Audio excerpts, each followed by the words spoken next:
بسم اللہ الرحمن الرحیم۔ السلام علیکم ورحمۃ اللہ وبرکاتہ۔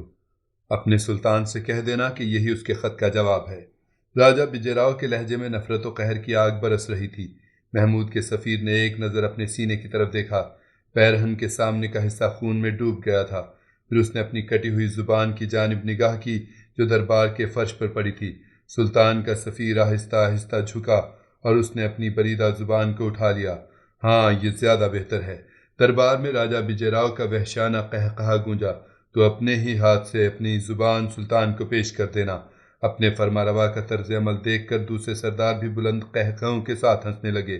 محمود کے سفیر نے گھوم کر دربار کے ایک ایک گوشے پر نظر ڈالی، پھر عجیب سی نگاہوں سے بجے راؤ کو دیکھنے لگا، جیسے راجپوت حکمران سے کہہ رہا ہو کہ میں سلطان محمود کا سفیر ہوں اور میری زبان اہل غزنی کی زبان ہے، اور جس کا حساب عنقریب سلطنت بھاٹیہ سے طلب کیا جائے گا۔ راجہ بجے راؤ اور اس کے بدمست درباری غزنی کے نمائندے کی آنکھوں کا مفہوم سمجھنے سے قاصر تھے۔ وہ تو سلطانی سفیر کی اس حرکت کو بے چارگی کا ایک تماشا سمجھ رہے تھے۔ محمود کے قاصد نے بریدہ زبان کو اپنی دستار میں رکھا اور غزنی کی طرف روانہ ہو گیا۔ ابھی غزنی کا سفیر راستے میں تھا کہ محمود کو آنند پال کی بھیجی ہوئی خوبصورت کنیزوں کا خیال آ گیا۔ پھر اس نے ایک رات تنہائی میں ان دونوں وشکنیاؤں کو طلب کر لیا۔ تم کون ہو اور یہاں کس مقصد کی تکمیل کے لیے آئی ہو؟ سلطان محمود کا لہجہ بڑا جارحانہ تھا۔ وشکنیاؤں نے آج بہت قریب سے والی غزنی کو دیکھا تھا۔ محمود کے جاہ و جلال نے زہریلی لڑکیوں کے دلوں پر لرزہ طاری کر دیا تھا۔ وہ کامتی آوازوں میں بتانے لگیں۔ ان کی آمد کا مقصد اس کے سوا کچھ نہیں کہ وہ اپنے رقص و موسیقی سے سلطان کا دل بہلا سکے۔ تم جھوٹ بولتی ہو۔ محمود اچانک غضبناک نظر آنے لگا تھا۔ آنند پال خوب جانتا ہے کہ شمشیروں کی جھنکار کے سوا کوئی ساز ہماری سماعت کو متاثر نہیں کر سکتا۔ اگر تمہاری جگہ کوئی مرد ہوتا تو ہمارے قہر کے خوف سے اس کی زبان سینے میں چھپے ہوئے ایک ایک راز کو اگل چکی ہوتی، مگر کیا کروں کہ ہم تم جیسی مجبور اور بے کس عورتوں پر جبر نہیں کر سکتے۔ اس سے صبح ہوتے ہی غزنی کی حدود سے نکل جاؤ۔ محمود کے لہجے کی تپش آہستہ آہستہ کم ہوتی جا رہی تھی۔ ہمارے سپاہی بحفاظت تمہیں لاہور پہنچا دیں گے۔ جب تم آنند پال کے سامنے جاؤ تو اس سے کہہ دینا کہ سلطان محمود کے مراتب میں بہت فرق ہے۔ اگر اسے اپنی غلامی کا اظہار کا اتنا ہی شوق ہے تو پھر وہ ہمارے شایان شان کوئی تحفہ بھیجے۔ افلاس اور مجبوریوں کی زنجیر میں جکڑی ہوئی کنیزی ہمیں پسند نہیں۔ اتنا کہہ کر سلطان محمود نے اپنے خادم خاص کو آواز دی جو تمام رات غزنی کی خوابگاہ کے دروازے پر پہرا دیا کرتا تھا۔ خادم خاص حاضر ہوا تو والی غزنی نے اسے حکم دیتے ہوئے کہا، ان کی جھولیاں اشرفیوں سے بھر دو تاکہ آنند پال کو ہماری بخشش کا اندازہ ہو سکے۔ پھر جیسے ہی خادم خاص الٹے قدم و خوابگاہ سلطانی سے باہر نکلا، دونوں لڑکیاں سجدے میں گر کر آہوزاری کرنے لگیں۔ سلطان، ہمیں اپنے قدموں میں جگہ دے دیجیے کہ ہم دنیا کی سب سے زیادہ مظلوم عورتیں ہیں۔ وشکنیائیں بڑے جانگداز لہجے میں فریاد کر رہی تھیں۔ ہماری زندگی ایک مہیب جنگل کی مانند ہے کہ جہاں سے کبھی کوئی مسافر نہیں گزرتا۔ ہم آرزوؤں کا ایک ایسا سہارا ہیں کہ جہاں کبھی کوئی بادل نہیں برسا۔ ہندوؤں کا وحشیانہ نظام ہمیں برسوں سے گیلی لکڑی کی طرح سلگا رہا ہے۔ ہم نے اپنے آقاؤں سے ان کے رحم و کرم کی بھیک مانگی تھی کہ وہ ہمیں سوکھی گھاس کی طرح ایک مرتبہ جلا کر راکھ کر دیں، مگر وہ سنگ دل نہ ہماری آنکھوں سے بہتی ہوئی آنسوؤں کی دھار دیکھتے ہیں اور نہ ہمارے ہونٹوں سے نکلنے والی چیخیں سنتے ہیں۔ کچھ دن پہلے جب ہم نے غزنی کی زمین پر قدم رکھا تھا، یوں محسوس ہوا جیسے کسی بے چین آتما کو مکتی حاصل ہو گئی ہو۔ سلطان، آپ کو آپ کی بادشاہت کا واسطہ ہمیں اس دوزخ کی طرف دوبارہ نہ بھیجیے کہ جہاں انسان دن رات جلتا ہی رہتا ہے اور کسی لمحے کے لیے بھی آگ کے عذاب سے نجات حاصل نہیں ہوتی۔ لاہور واپس بھیجنے سے تو کہیں بہتر ہے کہ آپ ہمارے قتل کا حکم جاری کر دیں، یا پھر ایسی آگ بھڑکا دیں جس میں راجہ جے پال جل کر ہلاک ہو گیا تھا۔ یہ آپ کا ہم پر سب سے بڑا احسان ہوگا۔ ہم ستم رسیدہ لڑکیاں آپ کی بخشی ہوئی موت کو انعام سمجھیں گی جو آج تک دنیا کے کسی حکمران نے اپنی کنیزوں کو نہیں دیا ہوگا۔ اے دیالو، ہمیں موت دیجیے، صرف موت اور موت کے سوا کچھ نہیں۔ وشکنیاؤں کی فریاد اتنی لرزہ خیز تھی کہ سلطان محمود بھی سناٹے میں آ گیا۔ سیدھی کھڑی ہو جاؤ اور اپنی روداد علم حرف بہ حرف بیان کر دو۔ سلطان محمود کا لہجہ بدل گیا تھا اور آہنی اعصاب رکھنے والا فرما روا کسی قدر مضطرب نظر آنے لگا تھا۔ وہ کون ستمگر ہے کہ جس کے مظالم کے خلاف تم ہمارے انصاف اور رحم و کرم کو آواز دے رہی ہو؟ ہمیں بتاؤ کہ وہ جفاکار کون ہے اور اس نے تم مجبوروں کو کس طرح ستایا ہے۔ تم یقین رکھو کہ ہماری مملکت جبر و تشدد کی دھوپ میں جلنے والوں کے لیے سب سے محفوظ سائبان ہے۔ دونوں وشکنیاؤں نے بہتے آنسوں اور لرزتی آوازوں کے ساتھ اپنی نامراد زندگی کی المناک کہانی سنائی۔ پھر یہ راز بھی فاش کر دیا کہ راجہ آنند پال ان کے ذریعے والی غزنی کو ہلاک کرانا چاہتا تھا۔ لڑکیوں کی زبانی عجیب انکشاف سن کر سلطان محمود حیرت زدہ رہ گیا۔ ناقابل یقین، ناقابل یقین، محمود نے جوش اضطراب میں اپنی کرسی کے بازو پر ہاتھ مارتے ہوئے کہا۔ پھر فوراً ہی اس نے سردار امین الدین کو بھی اپنی خلوت گاہ میں طلب کر لیا۔ سردار امین الدین، غور سے سنو کہ یہ لڑکیاں کیا کہتی ہیں، ہمیں تو ان کی باتوں پر یقین نہیں آتا۔ سلطان، مجھے تو ان لڑکیوں کو دیکھتے ہی آنند پال کی نیت پر شک ہو گیا تھا، مگر میں یہ نہیں جانتا تھا کہ وہ مکار گیدڑ شیر غزنی پر یہ حربہ استعمال کرے گا۔ سردار امین الدین نے انتہائی نفرت آمیز لہجے میں کہا، یہ لڑکیاں حرف بحرف سچ کہہ رہی ہیں، ان کی باتوں میں کوئی کھوٹ نہیں ہے۔ پھر اس نے بھاٹیا کے حاکم راجہ وجے راؤ کے بارے میں بھی جھوٹ کہا ہوگا۔ سلطان محمود کچھ سوچتے ہوئے بولا، کہیں اس طرح وہ حرام کار مجھے اور راجہ وجے راؤ کو لڑا کر خود تو کوئی سیاسی فائدہ حاصل نہیں کرنا چاہتا۔ کرسی کے دونوں بازوؤں پر والی غزنی کے ہاتھوں کی گرفت مضبوط ہو گئی تھی اور پیشانی پر کئی شکنیں ابھر آئی تھیں۔ اس نے اپنے ختم لاہور آنے کی دعوت بھی دی تھی تاکہ اس کی رعایا ہمارا دیدار کر سکے۔ ہمیں اس کی یہ چال تو سمجھ گئے تھے کہ وہ بے مثال دعوت اور شاندار استقبال کے بہانے ہماری پشت پر وار کرنا چاہتا ہے، مگر ہم نے یہ نہیں سوچا تھا کہ ان کنیزوں کے ذریعے بھی ایک عجیب و غریب چال چلے گا۔ یکا یک والی غزنی کے چہرے پر آتش جلال بھڑک اٹھی تھی۔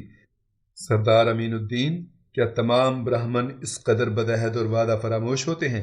آنند پال کا باپ جے پال بھی اسی طرح ہمارے پنجہ جبروت کی زد میں آ جانے کے بعد لومڑیوں کی طرح شور مچا مچا کر ہمارے رحم و کرم کا آواز دیا کرتا تھا، اور جب ہم ترس کھا کر اسے چھوڑ دیا کرتے تھے تو وہ دوبارہ ہمارے خلاف سازشیں کرتا تھا۔ آنند پال بھی اسی قسم کی حرکتیں کر رہا ہے۔ اپنے خط میں وہ ہمارا سب سے زیادہ وفادار غلام نظر آتا ہے، مگر اس کا طرز عمل کیسا منافقانہ ہے، معاذ اللہ! پوری برہمن قوم بزدل ہے سلطان، سردار امین الدین نے نفرت آمیز لہجے میں کہا۔ جو لوگ دیوتاؤں کا نام لے کر صدیوں سے بھیک مانگ رہے ہیں اور جن کی گزر اوقات کا دار و مدار معصوم و بے خبر انسانوں کے صدقہ و خیرات پر ہے، ان سے جرأت و بے باکی اور شجاعت و مردانگی کی توقع کس طرح کی جا سکتی ہے؟ یہ میری ہی قوم تھی جس نے براہمن کو براہمن بنایا، ورنہ اس کے ہاتھوں میں ایک شکستہ کشکول اور ہونٹوں پر چند بھجنوں کے سوا کیا تھا؟ کچھ بھی نہیں تھا۔ براہمن کبھی بھی مرد میدان نہیں ہوتا، وہ ہر آزمائش کے وقت میں اپنی عیاری سے تراشی ہوئی خندقوں کی پناہ ڈھونڈتا ہے۔ وہ اللہ کی مخلوق کے ذہنوں میں نفاق و انتشار کے بیج بوتا ہے اور پھر اسی تقسیم سے فائدہ اٹھا کر اقتدار و حکمرانی کی فصلیں کاٹتا ہے۔ راجہ آنند پال بھی اسی فریبکار نسل کا ایک نمائندہ ہے اور اس کے سارے اعمال برہمنی فطرت کے عین مطابق ہیں۔ اب اگر آپ جیسا زیرک اور ہوش مند فرما روا آنند پال کی باتوں پر اعتبار کرتا ہے تو مجھ جیسا کم فہم انسان… سردار امین الدین نے قصداً اپنی بات ادھوری چھوڑ دی تھی۔ محمود اپنے ایک جانثار اور معتبر ساتھی کی باتوں پر مسکرانے لگا اور پھر یکا یک وشکنیاؤں سے مخاطب ہو کر بولا، اے ہندو سامراج کی ستائی ہوئی مظلوم لڑکیوں، ہم نے تمہاری داستان غم اپنے کریمانہ جذبوں کی پوری توانائی کے ساتھ سنی۔ اب تم بتاؤ کہ سلطان غزنی تمہارے لیے کیا کر سکتا ہے؟ سلطان، ہمیں اپنے دیس میں قیام کی اجازت کے ساتھ اس عذابناک زندگی سے نجات دلائیں۔ دونوں زہریلی لڑکیوں نے بیک زبان کہا، بس ہماری یہی ایک خواہش ہے کہ ہم سانپوں کے بجائے آدمزاد بن جائیں۔ کاش کوئی آئے اور ہمارے جسموں سے یہ خوفناک زہر نچوڑ کر ہمیں دوبارہ انسان بنا دے۔ یہ کہتے کہتے دونوں لڑکیاں ایک بار پھر رونے لگی تھیں۔ والی غزنی نے اسی وقت شاہی طبیب کو طلب کیا اور پھر دونوں لڑکیوں کی عجیب بیماری کا حال سنا کر سوالیہ نظروں سے اس شخص کی طرف دیکھنے لگا جو علم طب میں یکتائے روزگار تھا۔ سلطان محترم، ایک طویل علاج کے بعد ان لڑکیوں کے جسم سے زہر کے اثرات ختم ہو جائیں گے، شاہی طبیب نے پر امید لہجے میں کہا۔ ہم تمہارے بہت شکر گزار ہوں گے، والی غزنی نے شاہی طبیب سے اس انداز میں کہا جیسے خود سلطان پر احسان عظیم کیا جا رہا ہو۔ پھر جب سلطان محمود نے وشکنیاؤں کی طرف دیکھا تو ان کی آنکھوں میں نئی زندگی کے خواب رقصاں تھے اور چہروں پر حیات نو کی سرخی ابھر آئی تھی۔ اس کے بعد محمود نے پنجاب کے راجہ کو ایک عجیب خط لکھا، آنند پال، ہمیں تمہاری غلامی کا یہ انداز بہت پسند آیا، اس لیے ہم نے تمہاری غلامی کی صنعت پر اپنی مہر لگا دی ہے، اور ہم نے آج تک یہ درجہ اپنے کسی غلام کو نہیں دیا۔ ہم عنقریب تمہیں اس طرح کا شرف ملاقات بخشیں گے کہ ہمارا یہ انداز کرم ہندوستان کی تاریخ کے سینے پر نقش ہو کر رہ جائے گا، اور ہم نے تمہاری بھیجی ہوئی کنیزوں کو بھی قبول کر لیا۔ اگرچہ تمہارا یہ تحفہ ہمارے شایان شان نہیں تھا، لیکن اسے دیکھ کر یہ احساس ضرور ہوتا ہے کہ تم ہماری نمک خواری کا حق ادا کرنے کی ایک ناکام سی کوشش کر رہے ہو۔ یہ بات کسی حد تک خوشائن تو ہے، مگر باعث طمانیت نہیں۔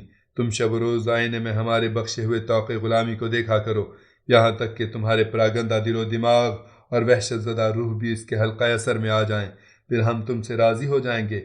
اور یاد رکھو کہ تمہارے لیے ہماری رضا ہی سب کچھ ہے۔ جب میر منشی محمود کے الفاظ کرتاس پر منتقل کر چکا تو والی غزنی نے حکم دیا کہ مکتوب سلطانی کو بآواز بلند پڑھا جائے۔ اس سے پہلے کہ میر منشی کے ہونٹوں سے جنبش ہوتی، محمود سردار امین الدین سے مخاطب ہوا۔ سنو میرے بھائی امین، غور سے سنو کہ ہم ایک عیار براہمن سے کس طرح ہم کلام ہوتے ہیں۔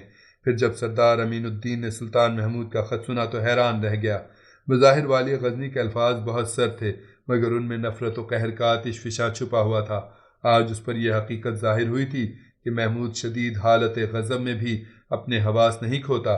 پہلے وہ دشمن کی کمزوریوں کا جائزہ لیتا ہے، پھر ماحول کے تقاضوں کے مطابق اپنے حریفوں پر اتنی بھرپور ضرب لگاتا ہے کہ وہ ٹوٹ کر بکھر جاتے ہیں، اور اگر اتفاق سے سنبھل بھی جائیں تو بس اسی قدر کہ کسی اپاہج انسان کی طرح سانس لے سکیں۔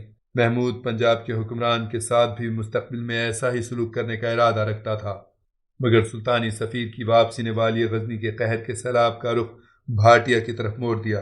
جب زبان بریدہ سفیر دربار میں داخل ہوا تو امرائے سلطنت کو ایسا محسوس ہوا کہ قصر شاہی میں خوفناک زلزلہ آ گیا ہے، جس کی شدت سے بام و در زمیں بوس ہونے ہی والے ہیں۔ تیری زبان کو کیا ہوا علیم الدین اجی؟ محمود نے شرر بار لہجے میں کہا اور اٹھ کر اپنی نشست پر کھڑا ہو گیا۔ علیم الدین اجمی تبریز کا رہنے والا ایک عالم و فاضل شخص تھا۔ اسے کئی زبانوں کے ساتھ سنسکرت پر بھی عبور حاصل تھا۔ اسی وجہ سے والی غزنی نے بھاٹیا کی سفارت کی ذمہ داری اجمی کے سپرد کی تھی۔ علیم الدین کچھ دیر تک خاموش کھڑا رہا، پھر اس نے اپنی دستار کھولی اور اپنی کٹی ہوئی زبان سلطان کے قدموں میں رکھ دی۔ گوشت کا ٹکڑا جو سوکھ کر خشک ہو گیا تھا اور جسے دیکھ کر کوئی شخص بھی نہیں کہہ سکتا تھا کہ یہ علیم الدین اجمی کی زبان ہے، جس سے فصاحت و بلاغت کے دریا بہتے تھے۔ تمام درباری ایک ناقابل برداشت ہی جان میں مبتلا تھے۔ پھر جب اجمی نے ایک کاغذ پر تمام واقعہ لکھ کر سلطان کی خدمت میں پیش کیا اور بلند آواز نقیب نے اس عبارت کو سر دربار پڑھا تو حاضرین کے دماغ لو دینے لگے اور رگوں میں دوڑنے والا خون چل اٹھا۔ سلطان محمود کو کچھ دیر کے لیے سکتہ سا ہو گیا تھا۔ اجمی کے ساتھ پیش آنے والا واقعہ بہت دردناک لرزہ خیز تھا، مگر امرائے سلطنت نے اپنے فرمائے روا کو ایسی حالت میں کبھی نہیں دیکھا تھا۔ اہل دربار فی الوقت اجمی کے غم کو بھول کر والی غزنی کی متحیر آنکھوں اور دھواں دھواں چہرے کو دیکھنے لگے۔ بڑی سنگین صورتحال تھی۔ تمام اراکین حکومت اپنے سلطان کے مزاج سے آشنا تھے کہ محمود تو وہ مرد آہن تھا جو موت کی آنکھوں میں آنکھیں ڈال کر مسکرایا کرتا تھا، مگر آج امیر غزنی کو یہ کیا ہو گیا تھا؟ پھر بہت آہستہ آہستہ محمود کے چہرے سے رنج و الم کا دھواں چھٹا اور سلطان کے جاہ و جلال کا حقیقی رنگ لوٹ آیا۔ اجمی، تیری زبان تو ہماری زبان تھی۔ والی غزنی کی پرہیبت آواز سے پورا دربار گونج اٹھا۔ علیم الدین عصمت نصیب بجراؤ نے تیری نہیں، تیرے سلطان کی زبان کاٹی ہے۔ اب موج خون بھاٹیا کے بام و در سے گزرے یا پورا شہر قبرستان میں تبدیل ہو جائے، مجھے اس سے کوئی غرض نہیں۔ خداوند ذوالجلال کی قسم، میں اس سے کم پر رضامند نہیں ہوں گا کہ بجے راؤ کا سر کاٹ کر میری خدمت میں پیش کر دیا جائے، اور اگر میرا کوئی جانباز اسے پابند سلاسل کر کے دربار غزنی تک پہنچائے تو یہ میری زندگی کا سب سے دل فریب منظر ہوگا۔ محمود چند لمحوں کے لیے خاموش ہوا اور پھر اپنے سفیر سے دوبارہ مخاطب ہو کر بولا، علیم الدین اجمی، ہم تجھ سے راضی ہیں کہ تو نے سفارت کا حق ادا کر دیا۔ بے شک ہمارے کندھوں پر تیری رفاقت و جانثاری کا بڑا بھاری بوجھ ہے، مگر ہم عنقریب اس بارے گراں کو اتار دیں گے۔ پھر تو کھلی آنکھوں سے دیکھ لے گا کہ سلطان محمود غزنوی اہل وفا کو کس طرح سرفراز کرتا ہے۔ تجھے اس بات پر بھی یقین آ جانا چاہیے کہ ہم اپنے جانثاروں کو زندگی کے پرخار راستے میں تنہا نہیں چھوڑتے۔ تو زبان کٹ جانے کے بعد ہمارے حلقہ اعتبار میں بلند ترین درجے پر فائز ہو گیا ہے۔ اجمی، تجھے یہ منصب مبارک ہو۔ سفیر علیم الدین اجمی کے زرد اور اداس چہرے پر خوشی کی ایک تیز لہر ابھری اور وہ احتراماً نصف قد تک خم ہو گیا۔ پھر کچھ دیر بعد دربار غزنی میں سلطان محمود کا نیا فرمان گونجنے لگا، اپنے نیزوں اور شمشیروں کو چمکا لو کہ ہم نے بجے راؤ کی دعوت قبول کر لی ہے۔